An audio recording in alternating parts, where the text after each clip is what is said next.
In the spring of 1945, as the Soviet hammer fell on Berlin from the east, the Western Allies were looking south. General Dwight D. Eisenhower, the Supreme Allied Commander, was making a decision that would baffle historians for decades. He slowed the advance on the German capital. Instead, he diverted massive resources, including the elite 101st Airborne and the battle-hardened 3rd Infantry Division, toward the Bavarian Alps. Why? Because Allied intelligence was terrified of a ghost. They called it the Alpenfestung, the National Redoubt. Intelligence reports from the OSS described a subterranean mountain fortress where the Nazi elite would make a final, bloody stand. They pictured a guerrilla war that would last for years, with werewolf units striking from hidden caves and secret factories buried under the ice. It was a nightmare scenario that shaped the end of the war. But when the paratroopers finally crested the mountain passes into Berchtesgaden,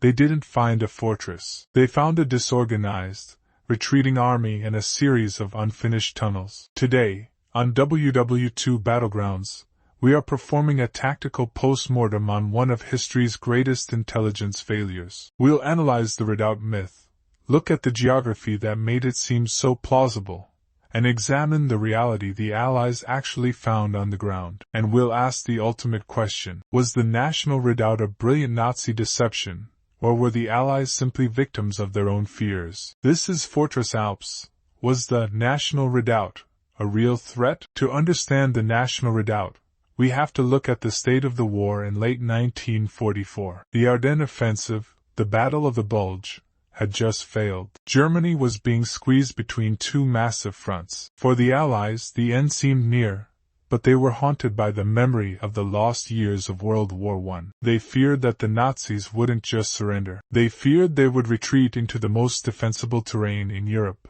the Alps. The Alps span across southern Germany, western Austria, and northern Italy. It is a region of narrow valleys, 10,000-foot peaks, and weather that can turn deadly in minutes. Tactically, it is an infantryman's nightmare and a defender's dream. The idea didn't actually start with Hitler. It started with a memo from the Gauleiter of Tyrol, Franz Hofer, in late 1944. He suggested that the Alps should be prepared as a final defensive zone. But here's the twist. Joseph Goebbels, the Nazi propaganda minister, got wind of the idea. He saw an opportunity. He began leaking intelligence to neutral diplomats and double agents, painting a picture of a mountain fortress stocked with enough food and ammunition to last for years. Allied intelligence, particularly the OSS, the predecessor to the CIA, bit hard. By early 1945, SHEF, Supreme Headquarters Allied Expeditionary Force, was producing maps showing vast underground hangars and impenetrable concrete domes throughout the Obersalzberg. Eisenhower was convinced. He believed that if he didn't secure the South,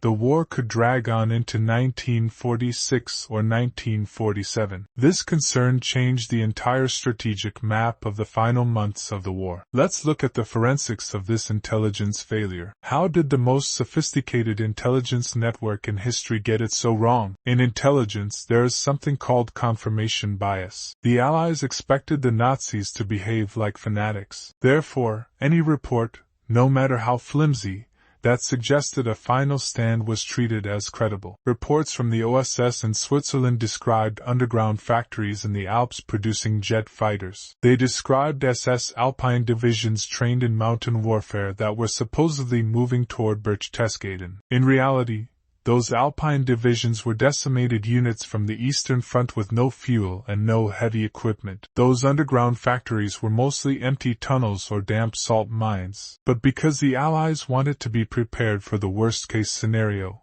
they overweighed the propaganda and underweight the logistical reality. The National Redoubt is a classic example of strategic deception. Goebbels didn't need to build a fortress. He just needed the Allies to think he had built one. By diverting Eisenhower's attention to the south, the Germans were able to buy a few extra weeks of time in the north, and perhaps, in their wildest dreams, sow enough discord between the Western Allies and the Soviets to negotiate a separate peace. Now, let's look at why the Alps seemed like such a real threat from a tactical perspective. If you are a military planner looking at a map of southern Germany, The Redoubt area is incredibly formidable. There are only a few major passes that allow armor and heavy supply trucks to enter. If the Germans had actually fortified these passes, places like the Brenner Pass or the approaches to Berchtesgaden, with modern anti-tank weapons and artillery, they could have turned every valley into a killing zone. As we saw in our episode on the race for the Eagle's Nest, even a few blown bridges over deep ravines could stall an entire armored division for days. In mountain warfare, the defender has the advantage of observation and fire. From the heights of the Obersalzberg, German observers could see Allied movements for miles. The Allies feared that the bunker city we discussed in our previous episode would serve as the command and control center for a coordinated mountain defense. They imagined Hitler sitting in the Kelstein house, using radio to coordinate stay-behind units that would harass Allied supply lines long after the main cities had fallen. But here is the tactical detail the Allies missed: logistics. A fortress is only as good as its supply line. The Alps are beautiful, but they produce nothing. To sustain a national redoubt, the Nazis would have needed millions of tons of coal, steel, food, and oil. By the time the Allies reached the Alps, the German rail system was pulverized. The redoubt was a fortress with no roof and no pantry. The most terrifying part of the redoubt myth for the average Allied soldier was the Werewolf program. According to Nazi propaganda,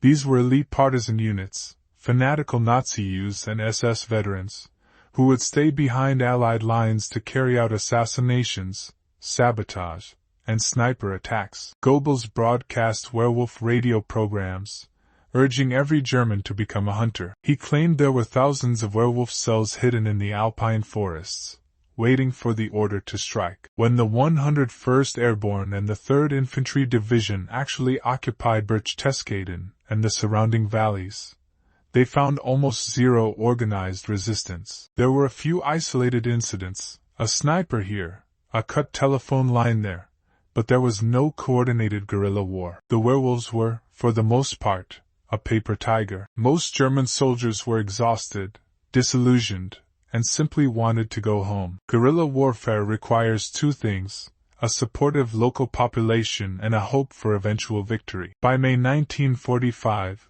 the German population was broken. They didn't want to hide in caves. They wanted the war to end. The werewolf threat was a psychological operation that worked brilliantly on the Allied High Command, but failed miserably on the German people. The final proof that the national redoubt was a myth came with the capture of Berchtesgaden itself. Think about it. If the Obersalzberg was the heart of an impenetrable mountain fortress, its capture should have been a bloodbath. It should have been the Stalingrad of the Alps. Instead, as we've analyzed, the town fell with almost no fight. The SS units tasked with guarding the Obersalzberg didn't retreat into the tunnels to fight to the last man. They set fire to the Berghof and fled into the woods or surrendered. When the Americans and French reached the bunkers, they found them filled with high-ranking officers trying to hide their identities, or bureaucrats trying to burn files. They found champagne and looted art, but they didn't find a command center for a guerrilla war. The fall of Berchtesgaden proved that the fortress Alps was a shell. The bunkers worked to protect individuals from bombs,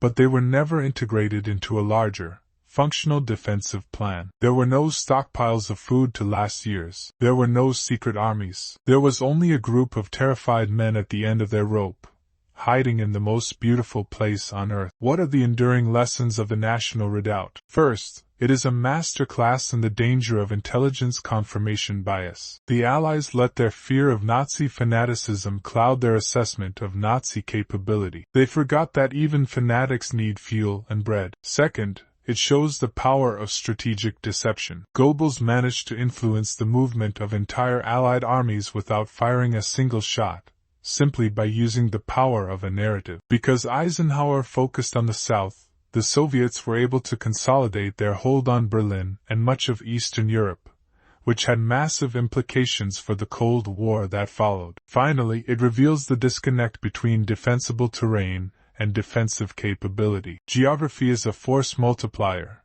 but it cannot replace a functioning army and a working logistics chain. The National Redoubt was a ghost fortress, a place that existed only in the minds of those who feared it and those who lied about it. If you visit the Obersalzberg today, Looking out over the majestic peaks of the Watzmann and the Kelstein, it's easy to see why the Allies were afraid. The terrain looks impenetrable. It looks like the kind of place where a war could go to hide. But the real history of the National Redoubt isn't a story of bunkers and battles. It's a story of how a dying regime used a myth to haunt its conquerors. The Allies won the war, but Goebbels won the final psychological battle. He made the most powerful army in the world afraid of a mountain. If you found this tactical post-mortem of the National Redoubt valuable, make sure to subscribe to WW2 Battlegrounds. Next time, we're heading to the dark forests of the East, as we look at the Seedling program, the Nazi plan for a racial empire in Russia and the tactical nightmare of the partisan wars that followed. Until then,